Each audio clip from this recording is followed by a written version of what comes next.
오늘은 기도하라 진심으로 끝까지, 기도하라 진심으로 끝까지라는 제목으로 함께 말씀 나누도록 하겠습니다. 이 성경을 읽다 보면은 어느 때까지입니까? 언제까지입니까? 라는 기도가 되게 여러 번 나옵니다. 대체 언제 하나님의 응답이 나타나고 좀 변화의 역사가 일어날지에 대한 탄식이 나와 있는 것입니다.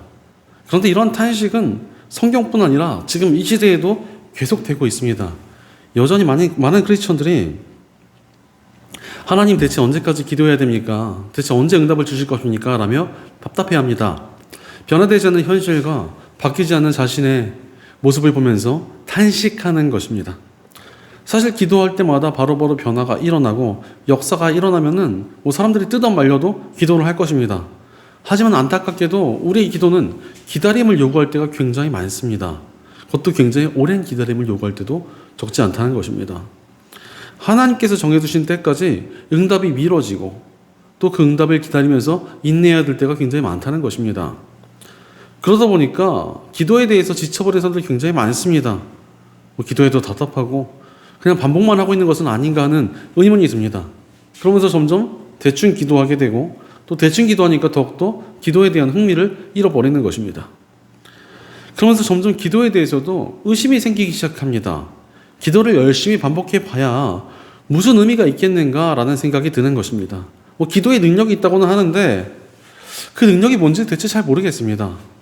하나님과의 대화라고 하지만 그냥 혼자 주저거리는 게 아닌가 이런 생각이 들 때도 굉장히 많다는 것입니다. 이렇게 기도에 대해서 의문이 생기기 시작하다 보면 점점 더 기도하지 않게 됩니다. 그러면서 점차 진지하게 하나님 앞에서 기도해 본 적이 언제였나 싶을 정도로 기도에서 멀어져 버리기도 합니다. 생각보다 많은 크리스천들이 이렇게 기도에 대해서 무기력함을 느끼며 기도에 대한 열심을 잃어버린 채 살아갑니다. 왜 이런 현상이 일어났을까를 좀 고민해 보았습니다. 그랬더니 이유가 여러 가지 있는 것 같습니다. 그 중에서 좀 핵심적인 이유가 이것이라 생각을 합니다. 기독교 안에는 기도를 강조하고 기도에 대한 방법론들이 굉장히 넘쳐나고 있습니다. 그런데 오히려 그런 기도의 강조와 기도에 대한 틀들이 사람들로 하여금 조금 기도를 재미없게 만든 것은 아닌가 하는 생각이 들고 있습니다. 물론 저도 한때는 기도는 어떻게 해야 된다는 틀을 굉장히 많이 가지고 있었습니다. 그러다가 한 이야기를 듣고서 기도에 대해서 고민을 많이 하게 되었습니다. 과거 어떤 주교 한 사람이 배를 타고 가다가 풍랑을 만나가지고 표류하게 되었습니다. 그러던 중 어떤 작은 섬 하나에 도달했는데 그곳에는 원주민 셋이서 같이 살고 있었습니다. 딱 3명밖에 주민이 없던 거예요. 근데 놀랍게도 과거에 어떤 선교사가 그곳에 와서 그들을 전도했던 것입니다. 그래서 그들은 매일같이 하나님께 기도하며 행복하게 살아가고 있었습니다. 문제는 기도 내용이 조금 많이 애매했습니다. 어떻게 기도했냐면 우리도 셋, 당신도 셋, 우리를 어여삐에 있어서 이렇게 기도를 하고 있었습니다. 삼위일체 하나님에 대한 기도는 맞는 것 같은데 뭔가 좀 신학적인 문제가 있다라고 느낀 주교는 그들에게 멋진 기도문을 가르쳐 주기도 합니다. 거룩하고 위대하시며 온 천지와 만물을 다스리시고 인간의 모든 생사 화복을 주관하시는 이런 식으로 아주 멋지게 기도를 가르쳐 주었고 또 얼마 지나지 않아 구조대를 만나서 그것을 떠나게 되었습니다.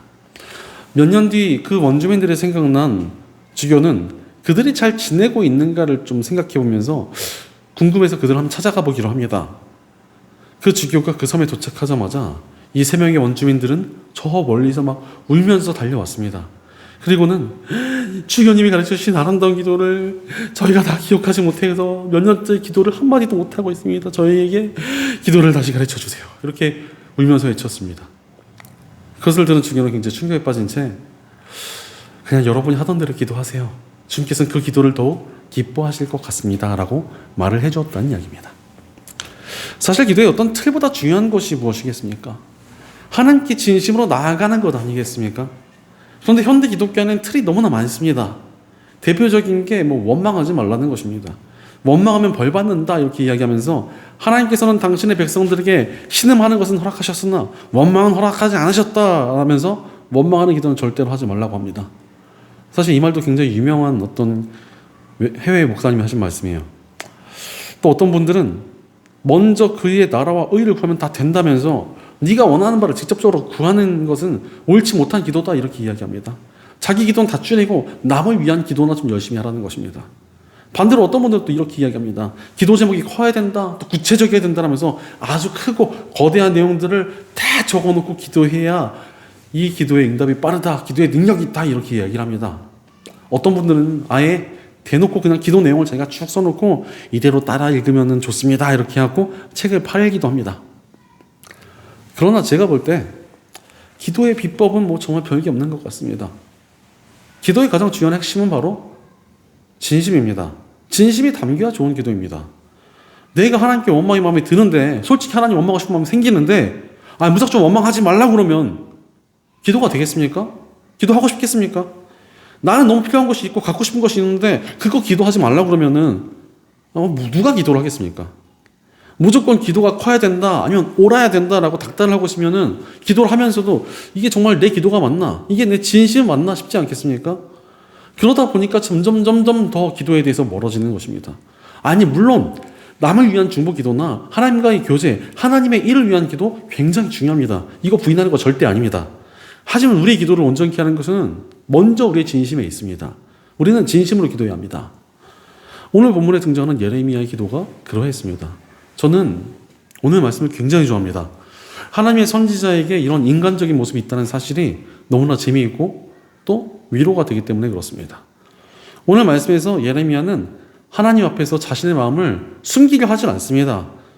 먼저 오늘 본문 15절을 보니까 주님께서는 저를 아시니 저를 잊지 말고 돌보아 주십시오. 저를 핍박하는 사람들에게 원수를 갚아 주십시오. 주님께서 진노를 오래 참으시다가 그만 저를 잡혀죽게 하는 일은 없게 하여 주십시오. 제가 주님 때문에 이렇게 수모를 당하는 줄을 주님께서 알아주십시오, 라고 예레미야는 기도합니다. 하나님께 선지자로 부르심을 받았던 예레미야는 굉장히 많은 험난한 세월을 보냈던 사람이었습니다. 그가 선지자로 부르심을 받았을 때 하나님의 백성이었던 유다 왕국은 주변의 강대국들에 짓눌려가지고 언제 멸망해도 이상하지 않은 상태였습니다. 게다가 그렇게 어려움에 처한 이유가 있었습니다. 바로 이 유다 백성들이 하나님께 불순종하면서 우상을 숭배하고 죄악을 저질렀기 때문이었습니다. 이렇게 어려운 시기 가운데 예레미야는 부르심을 받았습니다. 그리고 또 하나님의 말씀을 열심히 전했으나 사람들은 듣질 않았습니다. 예레미야가 선포를 하면 막 격렬하게 반대하고 그를 핍박했습니다. 하나님의 뜻대로 살아왔으나 삶이 절대 만만치 않았다는 것입니다. 이런 어려운 상황 속에서 예레미야가 기도를 시작합니다. 먼저 그는 하나님 저 좀 돌봐주세요, 이렇게 하나님께 요청을 합니다. 하나님 저 좀 지금 돌봐주세요. 얼마나 힘든지 아시죠? 저 지금 너무 힘들어요. 이렇게 나아간 것입니다. 아니, 우리가 하나님께 우리를 좀 돌봐달라고 왜 요청하지 못하겠습니까? 우리는 우리의 처지를 좀 돌아봐달라고 하나님께 얼마든지 요청할 수 있습니다. 그분 우리 아버지신데 우리가 왜 그걸 못하겠습니까? 얼마든지 기도해도 됩니다. 게다가 또 예레미야는 단순하게 자신의 처지만을 위해서 기도하지도 않습니다. 화를 내기 시작합니다. 자신을 핍박하던 사람들에게 대해서 막 분노합니다. 자신의 감정을 담아서 하나님 걔를 좀 혼내주세요, 이러면서 마음을 내뱉습니다. 우리 역시도 마찬가지라고 생각합니다. 얼마든지 우리 마음 상태, 내 감정들 말씀드려야 됩니다. 화나면 화나는 마음도, 내 안에 숨겨진 우울한 마음도, 심지어 좀 음습한 감정들까지도 다 말씀드려도 됩니다. 그뿐이 아니었습니다. 오늘 보면 18절을 보면 어찌하여 저희 고통은 그치지 않습니까? 어찌하여 저희 상처는 낫지 않습니까? 주님께서는 흐르다가도 마르고 마르다가도 흐르는 여름철의 시냇물처럼 도무지 믿을 수 없는 분이 되셨습니다, 라고 예레미야는 기도합니다. 흐르다가도 마르고 마르다가도 흐르는 이 여름철의 시냇물이라는 말은 와디라고 불리는 이스라엘의 가짜 시냇물을 말합니다. 이 와디라는 시냇물은 비가 많이 오면 잠깐 생겼다가 또 건조하면 금세 사라졌습니다. 어제 비가 많이 왔죠. 어제 비가 많이 왔으면은 한 며칠 생기는 겁니다. 갑자기 시냇물이 쭉 생겨요. 사람들이 저기 시냇물 생겼다 이러고 나중에 가보면은 다 말라서 없어진 겁니다. 그래서 사람들이 이것을 보고 굉장히 실망하곤 했습니다. 그런데 지금 예레미야가 하나님을 향해서 하나님은 가짜 시냇물 같아요, 이러면서 원망하고 있는 것입니다. 하나님의 선지자가 하나님을 향해서 원망의 기도를 내뱉고 있는 것입니다. 원망하지 말라고 그랬는데 하나님의 선지자가 원망하고 있습니다. 그런데 이렇게 하나님께서 원망하는 기도를, 하나님께 원망하는 기도를 하나님께서 어떻게 보시겠습니까? 너 나 원망했으니까 너 이제 죽었다, 내가 너 이제 한번 혼내준다, 이러시겠습니까? 아니면은 이 기도도 받아주시겠습니까? 실제로 많은 사람들이 이스라엘 백성들이 원망하다가 하나님께 심판받았다는 사실 때문에 원망하는 기도에 대해서 굉장히 불안해합니다. 하지만 이스라엘 백성들의 원망은 좀 다릅니다. 심판받았던 이스라엘 백성들은 하나님께 원망하는 말을 내뱉었습니다. 기도한 게 아니라 지들끼리 하나님을 원망했습니다. 예레미야처럼 하나님께 나와서 하나님 제 마음이 지금 너무 어렵고 하나님 때문에 제가 너무 힘들어요 라고 마음을 내뱉으며 기도한 것이 아니었다는 것입니다. 살면서 그냥 원망하는 말을 툭 내뱉는 건 영적으로 옳지 않은 게 맞습니다. 하지만 하나님 앞에 나와서 기도 중에 하나님 내가 솔직히 하나님 원망이 마음 들 때도 있어요 라고 얘기하는 것은 결코 틀린 기도가 아닙니다. 하나님 앞에서 우리는 얼마든지 우리의 감정과 부정적인 것들 다 내어드려도 됩니다. 오히려 그렇게 진심이 담긴 기도를 하나님께서는 기다리고 계십니다. 그런데 우리도 우리의 마음을 얼마든지 하나님께 말씀드려도 됩니다. 우리의 진심을 들고 하나님께 나아가면 하나님께서 그 기도를 받아주십니다. 다윗이 노래했듯이 우리의 상한 마음이 하나님께서 기뻐 받아주시는 제사가 되기 때문입니다. 우리 너덜너덜해진 그 마음들, 정말 내 마음속에 있는 깊은 진심들을 하나님께 들고 나아가면 하나님께서 우리 기도에 귀를 기울여주시고 우리를 위로해 주시며 회복시켜 주십니다. 그러니 우리는 진심으로 기도해야 합니다. 우리 욕심도 감정도 아무것도 숨길 필요가 없이 진심을 내어드리면 됩니다. 이렇게 진심으로 기도하지 못하니까 기도가 지루해지고 기도에 무기력해지는 것입니다. 우리의 진심을 내어드리면 기도라는 것이 훨씬 즐거워집니다. 사실 우리가 다른 사람들에게 마음을 다 못 내어놓지 않습니까? 교회에서 모임을 한다고 해도 그 모임 가운데 정말 내 속마음 다 얘기 못 하잖아요. 부모님한테도 내 속마음 있는 거 다 드러낼 수 없잖아요. 친구나 가족들한테도 말 못할 마음들 있지 않습니까? 그런데 하나님께는 그 모든 것들을 다 말씀드려도 됩니다. 하나님께서 그걸 다 받아주십니다. 게다가 또 그 비밀들을 누구에게 가서 말 전하거나 소문내지 않으십니다. 그러니 진심으로 기도를 드리다 보면은 기도 시간이 오히려 즐거워집니다. 그뿐이 아닙니다. 진심으로 드리는 기도에 능력이 있습니다. 우리 예수님께서도 빈말로 되풀이하는 기도, 옛날 성경에는 중언부언하는 기도 하지 말라고 하지 않으셨습니까? 그냥 의미 없이 오래 기도해봐야 아무 의미가 없다는 것입니다. 바로 진심이 담긴 기도에만 참된 능력이 있다는 것입니다. 그러니 우리는 진심으로 기도해야 합니다. 그럼에도 불구하고 진심으로 기도하지 못하는 사람들이 굉장히 많습니다. 왜 그렇습니까? 하나님과의 거리감 때문에 그렇습니다. 하나님께서는 저 높으신 분이신데 저 높으신 분에게 내가 그냥 아무렇게나 나가도 되나? 걱정되는 것입니다. 내 주변에 높은 사람들 대할 때도 좀 격식을 갖춰야 되는데 저 높으신 하나님께 나아갈 때 좀 뭔가 잘 갖춰서 나가야 될 것만 같습니다. 실제로 어떤 기독교 작가가 어떤 종파의 사제를 만나서 대화를 하다가 사제님 저를 위해서 좀 기도를 좀 해주시겠습니까? 이렇게 요청을 했다고 합니다. 그랬더니 그 사제가 네? 기도요? 이러면서 너나 당황을 하더라는 것입니다. 그래서 예 기도 좀 해주세요. 네. 이러면서 당황하더래요. 그래서 왜 그럴까 했더니 이 사람이 속한 종파는 기도를 하기 위해서 무려 30분 동안 의례를 준비한 후에야 하나님 앞에 나아가서 기도를 할 수 있었다는 것입니다. 그러나 여러분 우리가 믿는 복음은 그런 거 아닙니다. 복음이 무엇입니까? 인간이 죄를 지음으로써 하나님과 우리 사이에 벽이 생겼었습니다. 그러나 예수님께서 우리의 죄를 대신하여 죽으심으로 그 벽이 완전히 허물어졌습니다. 예수님께서 벽을 허무셨으므로 우리는 이제 하나님 앞에 마음껏 나아갈 수 있게 된 것입니다. 그래서 하나님께서는 복음을 통해 우리에게 여러 가지 신분을 부여해 주신 것입니다. 하나님의 자녀이자 백성이자 종이자 친구이며 그리스도의 신부로 삼아 주셨습니다. 이런 신분들을 부여해 주신 이유가 무엇이겠습니까? 우리에게 아무 거리낌 없이 숨김 없이 마음껏 하나님께 나아오라는 의미가 담겨 있기 때문입니다. 예전에 한 코미디언이 자신의 연인에게 쓴 시가 화제가 되었습니다. 사실 별 내용은 없는데 그 짧은 내용이 사람들에게 굉장히 큰 감동을 주었습니다. 문이라는 시인데 내용은 이렇습니다. 똑똑똑 누구니? 저예요. 너구나. 넌 두드릴 필요가 없단다. 이 마음껏 자신에게 다가와도 된다는 내용이 사람들에게 좀 감동을 줬던 것 같습니다. 사실 그 두 사람이 서로에게 좀 다가가기 좀 힘든 여러 가지 장벽이 많았는데 그런 거 상관없이 얼마든지 다가와도 된다. 이렇게 표현한 것이라 사람들이 정말 많이 좋아하고 감동했던 것 같습니다. 그런데 하나님께서 우리에게 복음을 주신 이유가 이와 같습니다. 넌 두드릴 필요가 없단다. 너희는 이제 나한테 두드릴 필요가 없단다. 예수님을 힘입어서 마음껏 하나님 앞에 나아가도 된다는 뜻입니다. 우리는 이제 정말 문을 두드리지 않고도 하나님을 마음껏 만날 자격이 있습니다. 오늘 본문 16절 전반부를 보면 예레미야는 만군의 주 하나님, 저는 주님의 이름으로 불리는 사람입니다 라고 기도합니다. 사실 예레미야가 자신의 감정을 있는 그대로 내뱉고 심지어 원망까지 하면서 하나님께 나아갈 수 있었던 이유가 여기에 있습니다. 예레미야는 하나님의 이름에 의지하여 하나님께 나아갔기 때문이었습니다. 선지자로 자신을 불러주신 하나님을 의지하여 하나님이 부르셨으니까 제가 하나님께 나아갑니다 이러면서 하나님께 거침없이 나아갔던 것입니다. 우리도 그렇게 나아가면 됩니다. 하나님, 저는 하나님 자녀이며 제자이며 신분이 크리스천입니다. 그러니 하나님 제 기도를, 제 진심을 다 들어주세요. 이렇게 우리 신분을 앞세우고 나아가서 우리 진심을 얼마든지 내어드릴 수 있다는 것입니다. 그렇게 우리는 진심으로 기도해야 됩니다. 게다가 여러분, 친구끼리 또 가족끼리 진심을 숨기고 있으면 좀 섭섭하지 않습니까? 그러다가 또 숨겨진 진심을 말해주면 더 친밀해진 것 같고 괜히 또 기쁘고 그렇습니다. 마찬가지로 하나님께서는 진심의 기도를 기뻐해 주십니다. 다만 중요한 포인트가 있습니다. 우리도 하나님의 진심을 만나야 합니다. 하나님의 진심이 무엇입니까? 우리를 바르게 세우셔서 온전한 삶을 살게 하시는 것입니다. 그러니 우리는 기도 가운데 바르게 서야 된다는 방향성을 반드시 가지고 있어야 됩니다.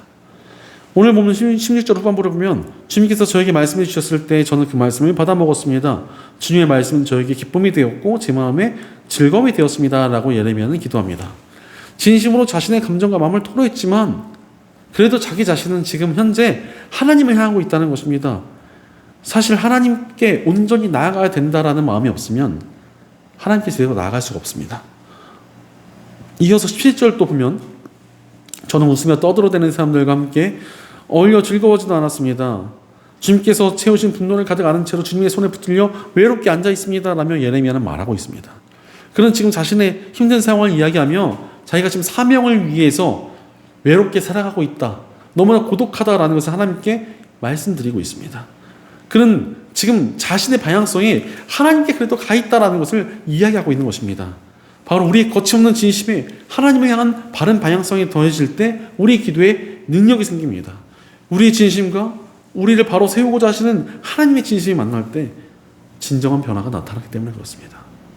사실 우리가 하나님 앞에 바르게 선다는 것이 무슨 의미입니까? 아무런 죄도 없는 상태를 말하는 게 아닙니다. 하나님께서 우리에게 주시고자 하는 변화에 순종하려 하고자 하는 방향성을 가지고 있다는 뜻입니다. 바로 변화를 받아들이며 기도하는 것이 하나님께 바로 서다는 뜻이며 정말 기도라는 신앙적인 행위의 진심을 다하고 있다는 의미입니다.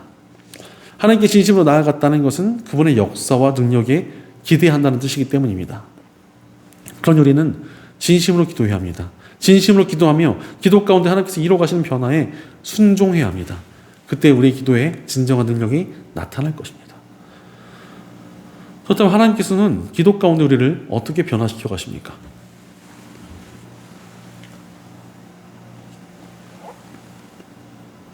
첫째로 하나님께서는 우리 기도 가운데 확신을 주십니다. 우리가 진심으로 하나님께 나아가 하나님의 진심을 만나면 어떠한 변화가 나타납니까? 하나님께서 우리에게 확신을 주십니다. 기도 가운데 하나님께서는 우리에게 하나님을 확신해도 된다는 것을 깨닫게 해주십니다. 실제로 오늘 말씀 19절부터는 예레미야의 기도에 대한 하나님의 응답이 시작이 됩니다.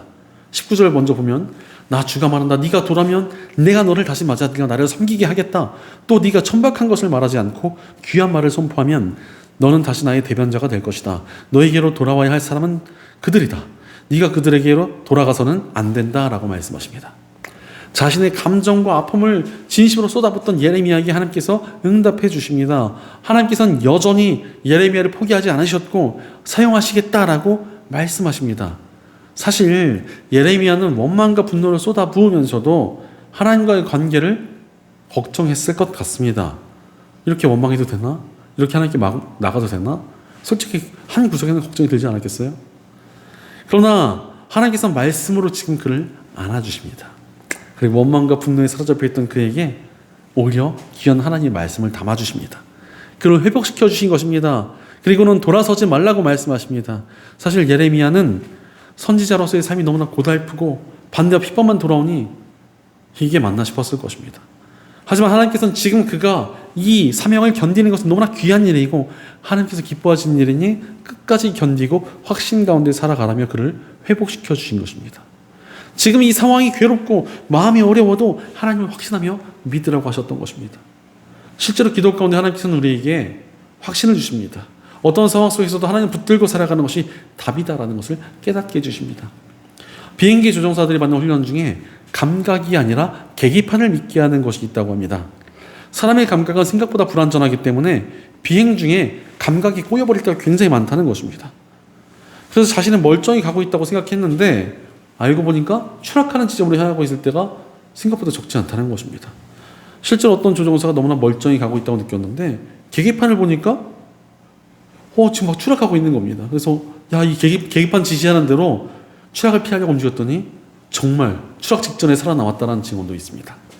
그러니 철저히 계기판을 의지하고 확신하는 것을 훈련시키는 것입니다.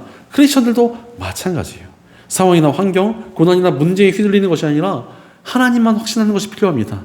그래서 선배 목사님들에게 목사님 언제까지 기도해야 됩니까? 라는 질문을 하면은 확신이 생길까지 기도하십시오 이렇게 말씀을 하시곤 하셨습니다. 이것은 내 기도가 그대로 이루어지리라는 것을 확신하라는 것이 아닌 하나님께서는 선하시며 신실하게 나의 삶을 인도하실 것이라는 확신입니다. 이런 확신은 진심으로 하나님께 나아가 하나님의 진심을 만날 때 깨달을 수 있습니다. 그러니 확신을 얻기 위해 진심으로 기도해야 합니다. 진심으로 하나님께 기도하며 하나님께서 주시는 확신을 얻음으로 더욱 신실한 기도자로 세워지는 저와 여러분 되시기를 간절히 축원합니다. 둘째로 하나님께서는 우리 기도 가운데 소망을 주십니다. 하나님을 향한 확신이 있다면 우리에게 어떤 마음이 생기겠습니까? 우리 안에 소망이 솟아나기 시작합니다. 하나님께서는 우리에게 늘 소망을 주시는 분이시기 때문에 그렇습니다. 오늘 본문 10절에서도 내가 너를 튼튼한 노스의 성벽으로 만들어서 이 백성과 맞서게 하겠다. 그들이 너에게 맞서서 덤벼들겠지만 너를 이기지 못할 것이다. 내가 반드시 너와 함께 있어서 너를 도와주고 너를 구원해 주겠다. 나 주의 말이다 라고 말씀하십니다. 핍박과 공격을 두려워하던 예레미야에게 하나님께서는 소망을 주십니다. 그를 노스의 성벽처럼 만들어 주시겠고 적들이 그를 이기지 못할 것이며 늘 함께 하시고 도우시겠다고 약속해 주신 것입니다. 성벽도 강한데 쇠로 만든 성벽은 얼마나 강하겠습니까? 상상조차 하기 힘든 노스 성벽이라는 비유를 통해서 하나님께서는 지금 두려워하고 절망하던 예레미야에게 소망을 품게 하셨던 것입니다. 하나님께서는 우리에게 하나님을 확신하게 하시고 그 확신 속에 소망을 가지게 하십니다. 우리가 기도를 하다 보면은 어떠한 문제나 상황 속에서도 소망을 얻을 수 있게 되기 마련입니다. 우리 기도를 들으시는 하나님께서는 전능하신 분이시고 신실하신 분이시기 때문입니다. 조금 제 자랑 같지만 제 아내가 요리를 굉장히 잘합니다. 가끔 인터넷에서 보고 좀 특이한 요리를 할 때도 있습니다. 그런데 어떠한 요리를 시작을 해도 저는 소망이 있습니다. 이 요리가 반드시 맛있을 것이다. 이런 소망을 가지고 있습니다. 제가 어린 전도사 시절 제 아내는 제가 맡고 있던 중고등부 학생들에게 정말 모자란 예산을 쪼개가면서 맛있는 요리를 해주었습니다. 그렇게 정말 오랫동안 갈고 닦았던 실력을 보았고 정말 또 게다가 또 타고난 손맛도 좀 있는 것을 보면서 이 사람의 요리 실력을 확신하기 때문입니다. 그래서 확신을 가지고 있기 때문에 요리를 시작하면 기대와 소망이 솟아납니다. 그리고 그 소망은 항상 응답으로 나타납니다. 하나님께서도 우리 확신에 늘 소망으로 응답해 주십니다. 우리가 진심으로 하나님께 기도하며 그분을 확신하면 하나님께서는 우리에게 소망을 주십니다. 정말 그분은 선하시고 능력 있게 일하신다는 것을 보여주시기 때문입니다. 우리가 진심을 다해 하나님을 향해 기도하면 하나님께서는 우리에게 응답을 주십니다. 예레미야도 하나님께서 자신의 처절한 기도에 응답하시며 노스의 성벽으로 삼아주실 것이고 승리를 주시겠다는 응답에 얼마나 큰 소망을 얻겠습니까? 하나님께 기도하다 보면 정말 상상도 못할 소망을 얻을 때가 많습니다. 성경을 봐도 하나님께서는 하나님께 나왔던 이들에게 늘 소망을 베풀어 주셨습니다. 후손이 없어 절망하던 아브라함에게는 하늘의 별같이 많은 후손을 주시겠다는 소망을 주셨고 나라와 민족을 잃어서 슬퍼하던 다니엘에게는 백성들의 회복과 구원의 소망을 품게 하셨습니다. 우리도 하나님께 나아가 진심으로 기도하다 보면 하나님께서 예비해 주신 소망을 알게 됩니다. 지금의 현실에서는 정말 생각지도 못했던 소망으로 깨닫게 해주시는 것입니다. 그러니 소망을 주신 하나님께 나아가 진심으로 기도해야 됩니다. 진심으로 기도할 때 우리에게 소망을 주시는 하나님의 신실함을 알고 더욱 신실한 기도자로 세워지는 저와 여러분 되시기를 간절히 축원합니다. 셋째로, 하나님께서는 우리 기도 가운데 평안을 주십니다. 우리 확신과 소망이 있으면 어떤 마음이 생겨나겠습니까? 하나님께서 주시는 평안함이 솟아납니다. 그러니 기도하는 사람들의 정말 명확한 특징이 있습니다. 바로 평안함입니다. 우리가 진심으로 하나님께 나아갈 때 하나님께서 우리에게 확신도 주시고 소망도 주심으로 자연스레 우리 안에 평안이 솟아나는 것입니다. 오늘 본문 21절을 봐도 내가 너를 악인들의 손에서도 건져내겠고 장악한 사람들의 손에서도 구하여 내겠다라고 말씀하십니다. 예레미야는 악한 자들의 공격과 핍박에 분노와 절망과 원망의 마음을 가지고 있었습니다. 사실 이런 요동치는 마음은 불안과 두려움에서 시작이 되었을 것입니다. 그런데 하나님께서는 그들 가운데 예레미야를 반드시 구해주시겠다라고 약속해 주셨습니다. 하나님의 약속 가운데 요동치던 예레미야의 마음은 평안해졌을 것입니다. 이렇듯 하나님께서는 우리에게 평안해 주십니다. 그래서 또 옛날 목사님들에게 기도를 그렇다면 언제까지 해야 됩니까? 라고 물어보면은 마음이 편해질 때까지 기도하세요. 이렇게 대답하시던 분들이 많이 계셨습니다. 하나님을 깊이 만나면 평안해지기 때문에 그렇게들 대답을 하신 것입니다. 바로 하나님을 확신하고 소망하면 담대해지고 평안해질 수밖에 없습니다. 2차 세계대전 때 한 부대에서 목숨을 걸고 임무를 수행할 사람을 뽑았습니다. 그런데 한 병사가 손을 번쩍 들고 제가 하겠습니다 이러고 나섰습니다. 그 모습을 보고 감격한 지휘관이 정말 고맙다. 혹시 원하는 것이 있느냐? 이렇게 물어보았습니다. 그러자 그 병사는 네, 부탁이 하나 있습니다. 그래서 작전을 1시간만 늦춰주십시오. 이렇게 요청을 했습니다. 그 말을 들은 지휘관은 아니 당연히 가능하긴 한데 혹시 이유를 알 수 있겠느냐? 이렇게 물어보았습니다. 그랬더니 그 병사가 말하기를 그 시간이 바로 저희 어머니께서 저를 위해 기도하시는 시간이기 때문입니다. 라고 답을 했습니다. 그리고 그 병사는 용감하고 멋지게 임무를 수행해서 전투를 승리로 이끌었습니다. 바로 기도하는 이에게 하나님께서는 평안함을 주십니다. 그 평안함이 우리가 용기 있고 담대히 이 땅을 살아갈 수 있는 능력이 됩니다. 그러니 기도하는 사람은 정말 강력해질 수밖에 없습니다. 하나님을 향한 확신을 가지고 또 소망을 품고 있으며 어떤 상황 속에서 흔들리지 않고 담대히 살아가니 또 그 삶에 또 하나님께서 도와주고 계시니 얼마나 강력해지겠습니까? 그러니 평안과 담대함을 누리기 위해 우리는 늘 진심으로 기도해야 합니다. 진심으로 기도하며 나아갈 때 우리 마음에 평안 주시고 용기를 주시는 하나님의 인자하심으로 담대하고 신실한 기도자로 세워지는 저와 여러분 되시기를 간절히 축원합니다. 사랑하는 여러분, 진심으로 기도하고 계십니까? 기도의 능력은 진심과 진심이 만날 때 나타납니다. 우리가 진심으로 기도하면 하나님께서 우리를 진심으로 만나주십니다. 거기서부터 기도의 능력이 시작될 수 있습니다.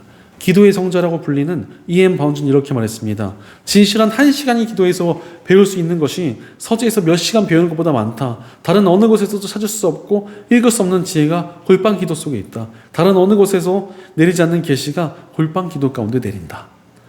진심 어린 기도 가운데 놀라운 능력이 있다는 것입니다. 그러니 진심으로 기도해야 합니다. 진심 어린 기도 가운데 하나님께서는 우리에게 확신을 주시며 소망을 주시고 평안을 누리게 하실 것입니다. 그러니 우리가 점점 더 좋은 기도자로 성장하고 기도의 능력을 더욱더 알게 될 것입니다. 그러면 우리가 더욱더 능력 있게 쓰임받게 될 것입니다. 우리의 삶이 바뀌고 영혼이 변화되어 우리 나라와 열방 가운데 부흥이 임하고 하나님의 나라가 세워진 역사 가운데 우리 삶이 쓰임받게 될 것입니다. 그러니 늘 진심을 품고 기도함으로 기도의 진정한 능력을 깨닫고 더욱 신실한 기도자들로 세워지며 쓰임받는 저와 여러분 되시기를 주의 이름으로 간절히 축원합니다. 기도하겠습니다. 우리의 기도를 들어주시고 응답하시는 하나님 감사합니다. 하나님께서 우리의 기도를 들으시는데도 우리의 기도가 무력하거나 우리가 기도를 소홀히 하진 않았는지 우리 삶을 돌이켜봅니다. 그러나 주님 이제 우리가 진심을 다해 기도하기 원합니다. 우리 기도 가운데 더 굳센 확신을, 더 큰 소망을, 더 깊은 평안을 알게 하옵소서. 하나님께서 주시는 마음의 변화로 더욱 신실한 기도자들로 세워줄 수 있도록 도와주시옵소서. 우리 공동체 가운데도 함께 해주셔서 우리가 함께 기도하며 더욱 신실한 기도의 공동체를 만들어 가게 하옵소서. 늘 우리와 동행하시며 귀 기울여 주시는 우리 주 예수 그리스도의 이름으로 기도드립니다. 아멘.